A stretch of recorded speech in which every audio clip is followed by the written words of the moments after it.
Bonjour à tous, bienvenue sur My Travel Project. Je te retrouve aujourd'hui avec une nouvelle foire aux questions parce que début d'année, donc je me dis que c'est peut-être l'heure de refaire une nouvelle foire aux questions, la dernière datant d'il y a 6 mois, donc c'est parti. Voilà. Donc comme d'habitude, je vous ai demandé sur Instagram de me poser vos questions, donc j'ai dit que c'était une FAQ totalement libre, c'est-à-dire posez-moi vos questions sur à peu près tous les sujets. J'espère quand même que ça va être un minimum relié au voyage, donc c'est parti. Donc la première question, c'est prochain billet d'avion ou de train. Donc là, à l'heure où je filme cette vidéo, on est le 4 janvier et j'ai pas de billet d'avion ou de train de réservé. Je sais potentiellement où je vais aller, c'est-à-dire quels seraient les prochains billets d'avion ou de train réservés, mais pour l'instant il n'y a rien de réservé, donc je laisse planer le suspense. Voilà. Après il y a quand même des week-ends de réservés, hein. C'est juste que j'ai pas besoin de billets d'avion ou de train pour y aller. Donc dans le même ordre d'idée, la deuxième question qu'on pose, c'est quels sont les voyages de 2020. Donc j'en ai déjà un peu parlé dans ma vidéo sur mes objectifs de voyage pour 2020, mais j'aimerais bien partir 2 semaines en Amérique centrale en sac à dos. Donc c'est ce que je disais à la question juste avant, c'est très certainement le prochain billet d'avion que je vais réserver. Ensuite pour l'instant je sais pas où ça sera en Amérique centrale, même si j'ai quand même une certaine idée. Tant qu'il n'y a rien de réservé, ça sert à rien de tirer des plans sur la comète. Donc même si je pense que ça va se passer, que ça sera un de mes voyages de 2020, il n'est pas réservé pour l'instant. Pour l'instant, pour le mois de janvier, j'ai 2 week-ends qui sont prévus. Donc dans 2 semaines, je pars en chalet avec des amis au parc national de la Mauricie. On va faire de la rando, on va peut-être faire du skidoo, on va peut-être, je ne sais pas en fait, on a juste décidé de partir au parc national de la Mauricie qui est à environ 2h30/3 heures de Montréal pour profiter un peu de l'hiver au Canada. Donc ça c'est mon premier week-end, c'est dans 2 semaines. Et dans 3 semaines, je pars à Val-David. Donc Val-David c'est à environ 1h, 1h15 si je dis pas de bêtises de Montréal. Et en fait je pars là-bas pour faire une retraite de yoga, chose que je n'ai jamais faite de ma vie. En fait c'est une retraite de yoga sur un week-end qui est organisé par mes copines Émilie et Safia qui sont les fondatrices du blog québécois Nomad Junkies, dont je t'ai déjà parlé un nombre de fois incalculable. Elles commencent à organiser leur première retraite de yoga, sur des week-ends à chaque fois au Québec, donc elles m'ont invitée, j'ai quand même payé ma place, mais elles m'ont invitée et je me suis dit que ça pourrait être cool. Je crois que j'ai jamais fait de yoga de ma vie, donc je suis assez curieuse. Je pense que je vais être foncièrement une grosse brêle, mais c'est pas grave, on est là pour apprendre. Et je vais aussi donner une conférence pendant ce week-end là, donc je suis très excitée à l'idée de faire ça puisque j'ai jamais fait ça de ma vie, de donner une conférence, donc ça sera sur le voyage solo. Et je trouve ça cool comme opportunité. C'est des petits voyages, hein, c'est des petits week-ends, mais ça correspond quand même à ce que je voulais faire pendant cet hiver, c'est-à-dire un peu plus découvrir le Québec. Après il y aura très certainement d'autres week-ends, et il y aura très certainement d'autres voyages de prévus cette année, c'est juste que pour l'instant il n'y a rien de prévu. Voilà. C'est tout. Alors ça c'est une question qu'on me pose souvent, quel boulot as-tu à Montréal?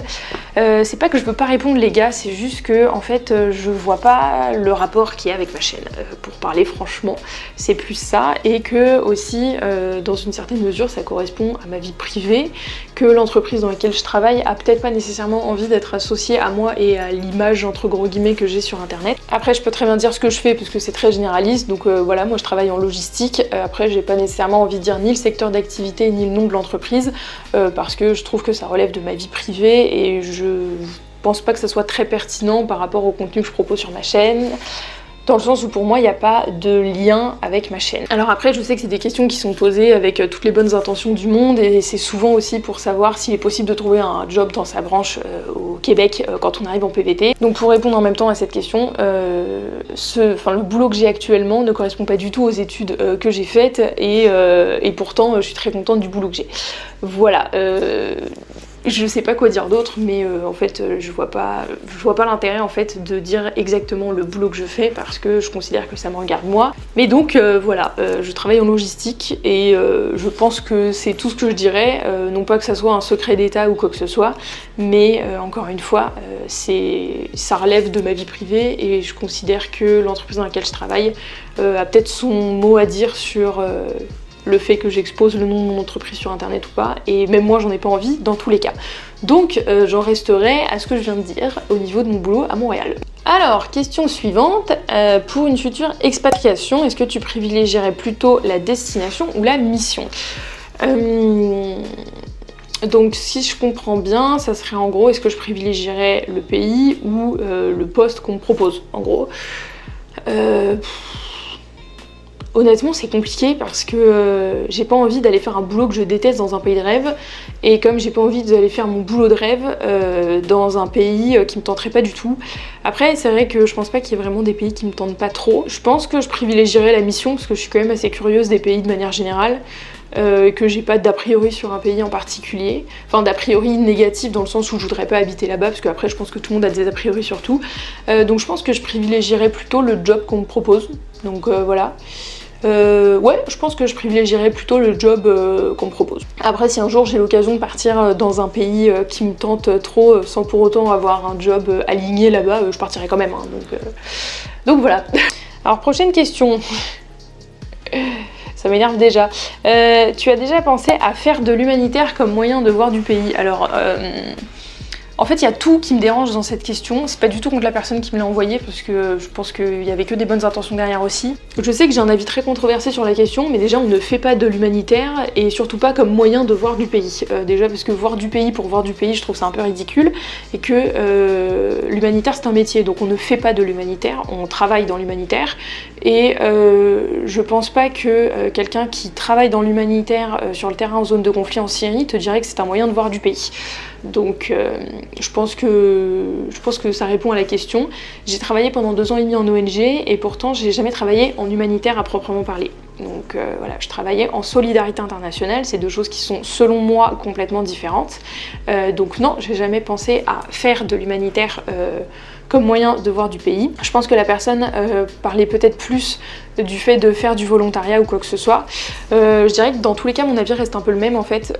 C'est-à-dire que si tu décides de faire du volontariat pour voir du pays, en fait tu pars un peu pour les mauvaises raisons.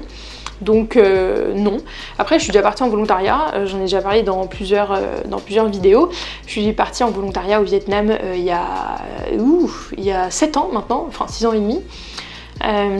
C'était l'occasion de partir au Vietnam bien sûr, mais sur le mois que j'ai passé au Vietnam, j'ai passé 3 semaines et demie en volontariat. Donc je peux pas dire forcément que c'était pour voir du pays, parce que j'ai pas nécessairement visité le Vietnam quand j'étais là-bas. J'ai vraiment passé 90% de mon temps en volontariat. Donc pour répondre à la question, non, je n'ai jamais pensé à faire de l'humanitaire comme moyen de voir du pays. Ah bah tiens, ça, justement j'en parlais 2 questions avant, un coin qui ne t'attire pas du tout, en tout cas sur le papier. Je pense pas qu'il y ait des coins qui m'attirent pas du tout, genre des pays où vraiment j'ai une aversion envers ces pays. Parce que je trouve que à partir du moment où t'as pas visité le pays, où t'as pas connu la culture, les personnes sur place et tout ça, bah t'as pas nécessairement un vrai avis dessus. Après, c'est sûr que pour l'instant, il y a des coins où j'irai pas, non pas parce que j'ai une aversion pour les pays en question, mais juste parce que, voilà, pour l'instant, je vais pas aller faire du tourisme en zone de guerre, je trouve ça un peu ridicule. Donc, forcément, je vais pas aller dans des pays en guerre ou quoi que ce soit. Non, j'ai pas nécessairement de pays ou de coins, entre guillemets, qui ne m'attirent pas du tout. Bien sûr, il y a des pays que j'ai plus envie de voir que d'autres pour l'instant. Par exemple, j'en parlais il y a quelques jours, en Asie, sur le continent asiatique, j'aurais plus tendance par exemple à vouloir aller en Corée du Sud si là on me proposait que d'aller en Chine. Ça peut pas pour autant dire que j'ai une aversion envers la Chine ou que ça ne m'attire pas du tout. C'est plus une question de préférence et de curiosité. Non, bah du coup, non, il n'y a pas des coins qui m'attirent pas du tout. Pour l'instant, il y a juste les pays en guerre, mais je me dis que si un jour ces pays sont en paix, j'aurais aucun problème en fait à aller les visiter si l'occasion se présente. Donc non. Est-ce qu'il existe des aides au logement comme en France pour les étudiants au Canada? Aucune idée. Honnêtement, aucune idée. Il y a peut-être des aides au logement dans les universités. Après, je pense que c'est peut-être plus réservé pour les étudiants québécois, enfin québécois, canadiens. Honnêtement, j'en ai aucune idée, j'ai pas envie de dire n'importe quoi, donc je préfère pas répondre à cette question. J'essaierai de mettre quand même des liens dans la barre d'infos de sites que j'aurais trouvé quand j'aurais monté cette vidéo pour t'aider dans tes recherches, mais malheureusement je peux pas répondre à cette question, donc je peux pas trop te dire s'il y a des aides au logement pour les étudiants. Voilà, désolée. Cette question, quand je l'ai vue, j'ai tellement rigolé parce que je me suis dit, ouais, enfin quelqu'un qui pense comme moi par rapport aux punaises de lit. C'était une fille, je me souviens, qui m'a posé la question, c'était « Question pragmatique, comment tu laves ton sac à dos ? Grosse peur des punaises de lit. » Alors mon sac à dos, je vais pas mentir, hein. Je lave après chaque gros voyage, mais je le lave pas après chaque petit week-end. Donc voilà, si je pars une semaine en voyage, je le lave pas après. Après, quand je suis rentrée du Cambodge, au bout de 5 mois, évidemment, je l'ai lavé. Quand je suis rentrée de mes 5 semaines au Pérou, en Bolivie, évidemment, je l'ai lavé. Mais on va pas se mentir, c'est une plaie à passer en machine ce truc, c'est une horreur. Parce que, donc mon sac à dos, encore une fois je te remettrai une photo dans l'écran, il y a des arceaux en fait en métal et il faut les enlever pour pouvoir le laver. C'est une plaie à remettre.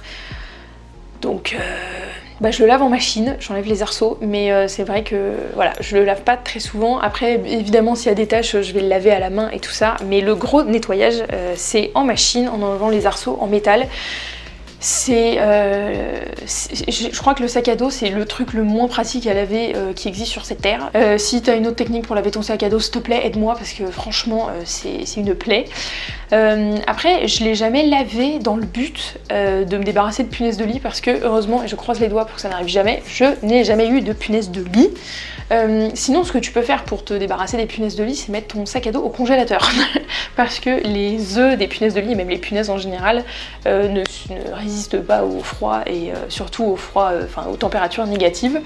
Après c'est sûr que mettre ton sac à dos au congélateur ça ne va pas le laver, donc là on est sur deux problématiques différentes. À toi de voir ce que tu préfères privilégier, que ton sac à dos il soit propre ou que ton sac à dos il n'ait pas de punaise de lit.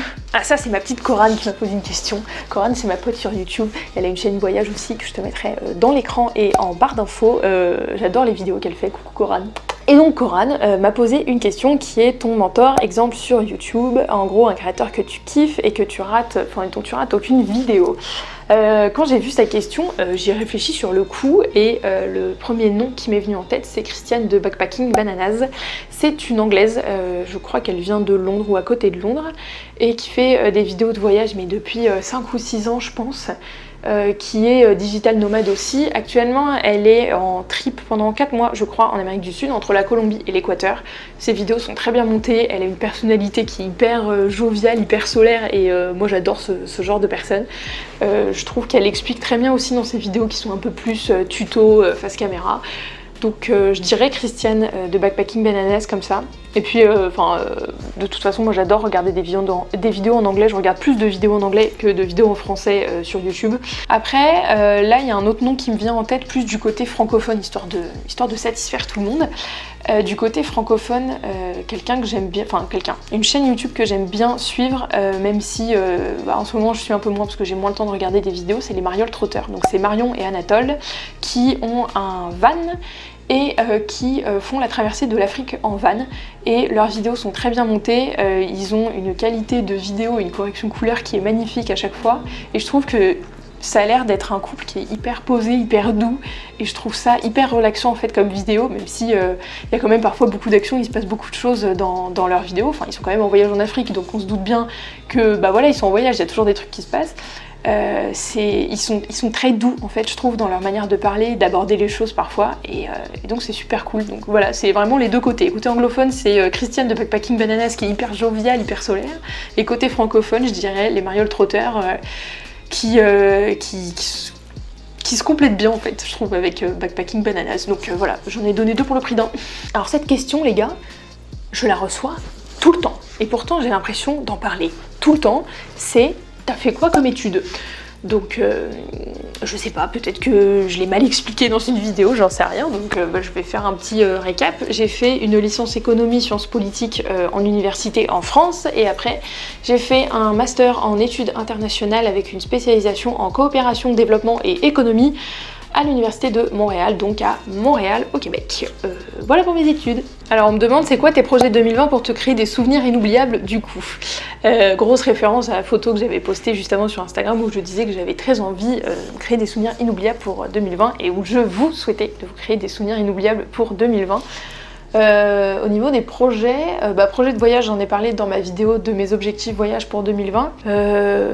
Mis à part mes voyages et tout ça, lancer ma résidence permanente. Tiens, j'avais pas pensé. Lancer ma résidence permanente, donc pour ça il faut attendre d'avoir un an d'emploi au Canada, donc je vais attendre d'avoir un an d'emploi, ça sera au mois d'avril. Je crois que ça va être ça va être le gros projet de 2020 au-delà des voyages, ça va être de lancer ma résidence permanente. Voilà, désolée si ma réponse est un peu plate, mais c'est la réalité, donc bon. Alors prochaine question, j'aimerais partir en couple, des conseils. Des conseils pour partir en couple, moi je dirais le compromis, enfin savoir qu'il va falloir faire des compromis, voyager seul versus voyager en couple, comme voyager seul versus voyager avec des amis. C'est totalement différent parce que t'es pas seul maître de tes décisions, il faut pouvoir prendre en compte les envies de chacun, mais aussi les appréhensions de chacun, et voilà, faut le savoir avant de partir. Tu pars à deux, donc tu voyages à deux, donc les décisions se prennent à deux, et ça veut dire que certaines décisions ne te correspondront pas toujours à 100%. Donc je dirais le compromis, le fait d'être conciliant en fait, et la patience, je pense. Parce que quand tu es en voyage, tu te retrouves parfois confronté à des situations auxquelles tu n'es pas nécessairement confronté dans la vie quotidienne, et parfois tu peux découvrir soit des réactions que tu n'aurais pas pensé avoir, ou que la personne avec qui tu voyages n'aurait pas pensé que tu aurais eu, et inversement. Donc je pense qu'il faut être patient. On peut découvrir parfois un côté de l'autre personne qu'on ne connaît pas nécessairement, alors que ça soit en bien ou en mal, hein, c'est pas forcément négatif. Mais voilà, je pense qu'il faut être patient avec soi-même et il faut être patient avec l'autre. Il n'y a pas de raison que ça se passe mal à partir du moment où les bases sont posées. Donc ouais, je vais dire 3 conseils, je dirais faire des compromis, être patient et puis communiquer, tout simplement. Mais ça, je pense que ça vaut pas juste en couple, je pense que ça vaut aussi quand tu pars en voyage avec des potes. Et je vais finir avec une dernière question pour cette vidéo, parce que sinon ça va commencer à être un peu long. C'est comment t'as appris ton travail de freelance? Eh bien c'est simple, je n'ai pas appris mon travail de freelance.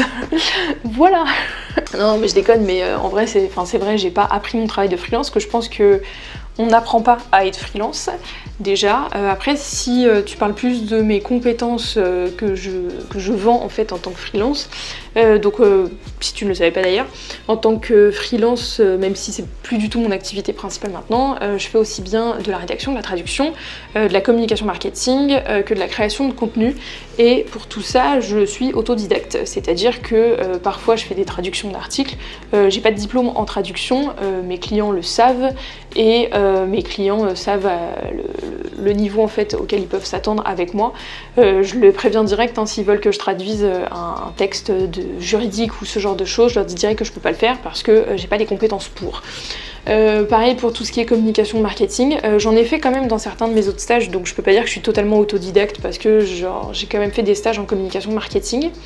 Après, pour tout ce qui est plus création de contenu et tout ça, là pour le coup je suis totalement autodidacte, pareil en rédaction. Donc j'ai pas nécessairement de formation là-dedans. Après, un truc que j'avais fait un moment, c'est que sur LinkedIn, j'avais souscrit pendant un mois à la formule LinkedIn Premium, parce que tu as un mois gratuit qui te permet d'avoir accès à toutes les formations qui sont proposées sur LinkedIn. Donc c'est des formations sous forme de vidéos sur à peu près tous les sujets, et je m'étais quand même formée sur certains trucs, donc je te conseille vraiment de regarder ça. Après, je pense qu'aujourd'hui sur YouTube, tu as énormément de personnes qui te propose des formations en fait sur à peu près tous les sujets, donc je te conseille de chercher un peu, de regarder différentes personnes, différents créateurs de contenu qui pourraient t'intéresser en termes de formation. Je pense qu'il y a des formations qui sont de très bonne qualité maintenant, il y a quand même une grande offre sur le marché, donc je pense pas qu'il y ait nécessairement besoin d'avoir fait des études là-dedans. Après, pour être freelance, à proprement parler, le statut de freelance, on n'apprend pas à être freelance. Je pense que c'est un état d'esprit, je pense que tout le monde peut pas l'être. Non pas que certains soient mieux que d'autres là-dessus, c'est juste un état d'esprit. Il y a des personnes qui apprécieront être freelance et il y en a d'autres qui apprécieront pas du tout. Moi je sais que j'ai adoré être freelance à plein temps, c'est plus le cas aujourd'hui, j'espère le redevenir un jour. Mais il y a des personnes qui ne pourraient pas être freelance selon moi, tout simplement parce que ça ne correspond pas à leur personnalité, et c'est très bien comme ça. Donc j'espère que ça aura quand même répondu à ta question. Donc voilà, c'est tout pour cette foire aux questions du début d'année 2020, j'espère que ça t'aura plu. Si bien sûr tu as des questions qui te viennent en tête après avoir écouté cette vidéo, n'hésite pas à me les mettre en commentaire, et puis j'essaierai d'y répondre. Et puis de toute façon, je fais des foires aux questions à peu près tous les 6 mois, donc si ta question n'a pas été sélectionnée, ne t'inquiète pas, devrait y avoir quand même une FAQ d'ici quelques mois, donc dans pas trop longtemps. En attendant, n'hésite pas, donc comme je le disais, à mettre tes questions en commentaire, ou toi à me dire quels sont tes projets de voyage pour 2020, vu que c'est une question qui est quand même pas mal revenue. Et nous on se retrouve bientôt dans une prochaine vidéo. Ciao!